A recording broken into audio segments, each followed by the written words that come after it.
ओम साईराम। आजिर साई संदेश रे बाबा कहते मोर प्रिय संतान तुम बाबा तुमको चारिपटे घेरिकी रही। तुम्हें कहीं चिंता करुछ जे तुमर कई नाहंती बोली तुम्हें केवे भी भांगी पड़ोनी संतान। मुझे तुमको भांगी पड़ा को देविनी। मु सब बेले तुम सहित अच्छी आईटा भी जानी तुम्हें बहुत भल मनीष। तुम्हें जहाँ भी करिछ अन्यन मंगल पाई करिछ। निज कथा केबे भी चिंता करिना। किंतु तुम्हें गोटे कथा भाव संतान जहाँ सब होउची तुम भल पाई होउची। जदि से किसी खराब लुचिकी रही सेटा भी तुम भल पाई।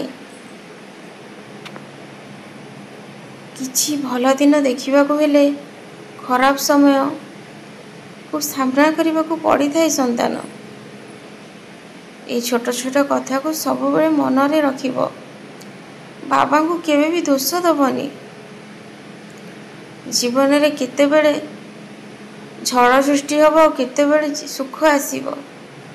सेथिरे केवे भी तुम्हें हड़बड़ हबनी संतान। सुख जते आसीब सेते एते भी खुशी हबनी। कहीं जानिछ एते खुशी हेतिबो जिते दुख आसीब सेते तुमर बंचिबा मरिबा समान हो जिवो। सेथिलागी संतान सुख को आ दुख को समान भाव में बंचिबा को चेष्टा कर। दुखरे बेसी कांदिबार नहीं कि सुखरे बेसी हसीबार भी नहीं। तुम्हें किंतु कहूच बाबा ए सब केमिति संभव हो पारिबो। हाँ संतान ए सबू मोर साई सचरित्र द्वारा संभव हो पारिबो। मोर एकादश वचन द्वारा भी संभव हो पारिबो। तुम्हें मोर साई सचरित्र को ध्यान पूर्वक पढ़। सबुदिन गोटे गोटे अध्याय धैर्यर सहित साहसर सहित श्रद्धार सहित ए तीनोटी जिनस तुमर बहुत आवश्यक। पाठ करिवो जेते बेले ना मु तुमको निश्चय दर्शन देवी। तुम्हें निजे अनुभव करिवो। तुम्हें घरे झुणा न देले भी तुमको लागिवो जेमिति तुम घरे तुम्हें झुणा जालिच। तुमको चंदन चंदन बास्ना भी होउची।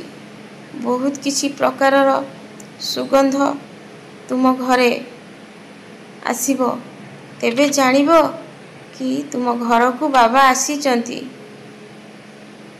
संतान जमा मन दुख करनी। जीवन रे कई कहि परिबेनि जे का जीवन रे सुख नाही कि दुख नाही। समस्तक जीवन रे सुख अछि आ दुख भी अछि। जी ईश्वर पर भरोसा रखिकी धैर्यर सहित सबु कष्ट को सही जाइछि सी सुखर दिन को देखि पारिछि। सब बेले मोर ए कथा को तुम्हें ध्यान रखियो संतान। मु तुमको कहूनी तुम्हें मो पाखक बहुत सारा फल फूल विभिन्न प्रकार खाइबा नहीं कि आस संतान। जो माने कष्ट असुविधा अच्छी से ही खाइबा जहाँ तुम्हें मो पाई आनिच तुम्हें से मनीष को लेकिन दे दियो। से मु बहुत खुशी आनंदित हेबी संतान।